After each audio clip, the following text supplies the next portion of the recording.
Hey, it's Adam here again, talking through basically the behind the scenes of the making of my comic book, Island of the Lost. Today, I want to talk through something similar to, what happens in ideation and brainstorming and things like that, but I would take it a little bit, step further and talk through an idea that is pretty well known and well discussed, the idea of write what you know. And I think this is in essence of what that idea is. I think it's a really good idea, and it makes a lot of sense. At the same time, I feel like it can be a little bit misleading on what people think that actually means, and I think it can be a little restrictive. So I want to talk through that a little bit too, how to maybe broaden that even more. But first, just the idea of writing what you know, to me, that sentence means write about things, that you've experienced in your life, and put those into your characters and into your events and your plots and things. And the point of that is you're going to know exactly what you felt like in those situations. So it's going to be really easy for you to explain that to the reader and through the eyes of your characters, because you went through it. And I think that idea is a really strong one. It will help you make things feel real and feel relatable, because really most things that happen in our lives also happen in everybody else's lives, and there are other things that happen in your life that a smaller group of people experience, but connecting to that small group is can be very powerful too. So in general, I think this idea is great, but where I think it is a little misleading, at least to me when I hear it, is that I feel like, well, if I only write about things or similar things that have happened in my life, well, that's pretty narrow, right? I can just write about being a white male, and the certain experiences that I've had in my life. That's pretty small. So, like, truthfully, if you take that saying for literally what it means, it's very restricting, and I don't like that idea behind it. So I do agree that those might be the strongest emotions that you can explain because you felt them, and that's good. But just keeping that even broader and just like, again, like, try to just, you don't have to like explain a certain situation that happened in your life, but just explain a feeling that everybody has. Again, love, hatred, greed, jealousy. These are all things every single person feels in this world. So you don't have to be so detailed on one specific situation and experience that you've had. You just have to understand how you feel when you have those emotions and put those into situations that your characters are in. Those situations that your characters are in might be completely different than anything you've ever experienced, but as long as that core sort of feeling and emotion is there, it will allow you to explain it in a realistic way. And the other thing is, you should step outside of just your experiences, again, because it's just so narrow, and a lot of our lives are kind of boring. I mean, that we do have aspects that are more interesting, or more traumatic, or things like that. We do, but we want to tap into more of that, and the best way to do that is to look at other people's lives.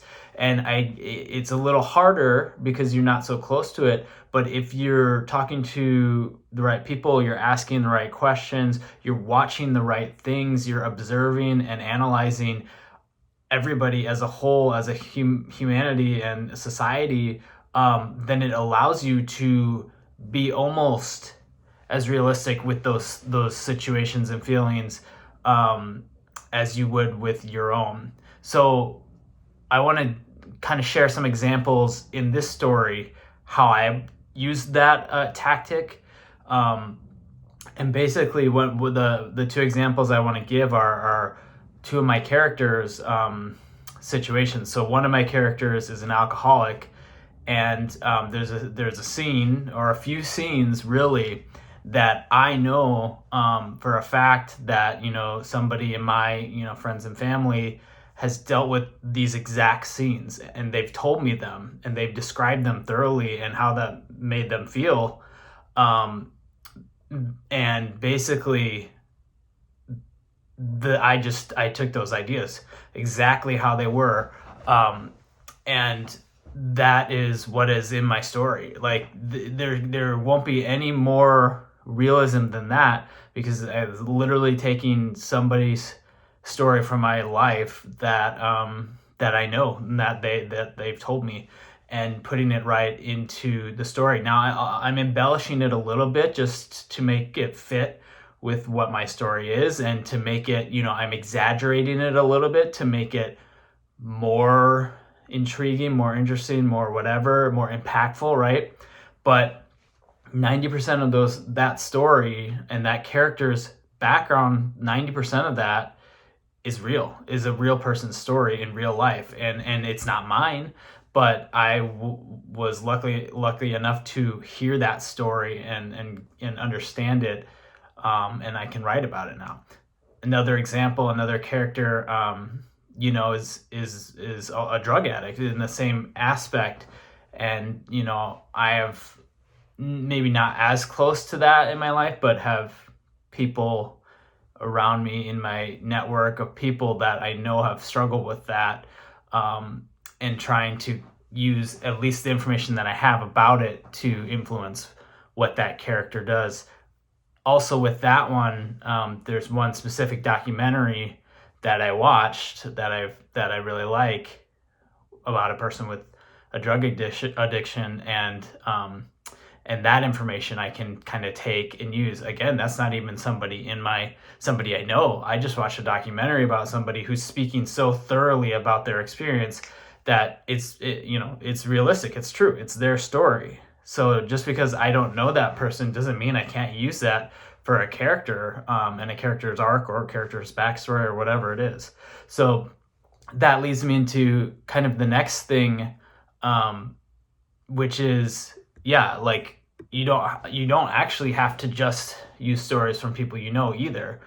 And one source is what I just explained, is that I like to use is documentaries, and I love documentaries. I'm a film buff, and I'm a videographer, so that's where I got into it. But anybody can watch an amazing documentary on streaming services. There's so many of them out there, and people just are telling their amazing, traumatic, dramatic, interesting, impactful stories, and you have it at a click of a button. You can watch that right now and get like as deep as possible into that story, into that character's mindset. So use that. So I use that a lot. I love the show Last Chance U on Netflix. If you're familiar with the show, you'll know what I'm talking about. I don't need to go too deep into it, but I love that show. So in past writing, I've used subjects in that show as characters, similar situations that they went through. I'll have my characters go through them. No, that's just another example. It's taking that a step further, just watching the news, right? It's just like there's so many wild stories that we see on the news, and I get it. Sometimes it's hard to watch a lot of those. Some are wild, some are not, and some are just impactful or whatever. But watching the news is another source of realistic things that happen. Like, obviously there's some issues with watching the news. I don't like the news as much, because I feel like a documentary dives so much deeper into somebody's actual story, and it's them telling you, so you feel a little bit more like, okay, I feel like this is truthful 100% because they're saying it. I mean, of course, unless they're lying about it, which is another thing, but still, news can be a way to at least get an idea for somebody's story. Maybe they're not really fully interviewing that person, but maybe the news is better for just like a situation, right? So for this story, again, since I have so many characters, and they're all kind of characters that have troubled past or issues in their lives, or they're not good people, right? So in some cases not. So I actually, was going to watch the news, and then I flipped past like the court TV, which some random lower channel that I didn't even realize I had. And there was a story about basically, you know, a woman who was murdered, and the suspect was the husband, and they were still, you know, to this day don't know if he did it, but they were looking into it. So I was like watching that a little bit, and I was like, okay, well, this actually might be a good source for one of my characters. Just literally anything, anything where you can see what other people are doing in their lives, is helpful. You know, biographies. I don't really read autobiographies or anything, but maybe I imagine that would be a good place to look to, kind of similar to documentaries. So what I'm getting at here is the idea of write what you know is good, and but it might only get you so far. So for me, it's the next step of write what is real. So it doesn't matter if it's your story or a friend's story or a random person's story that you saw on TV or a documentary. As long as it feels real, it's a good source of information, because people will be able to relate to it. Somebody out there will be able to relate to it, and it will feel grounded. It will make your story feel impactful and again, real. It's just that's the most important part. And I think we a lot of times get stuck, and I'm a victim to this too, or that's not the right way to say it, but I do this as well.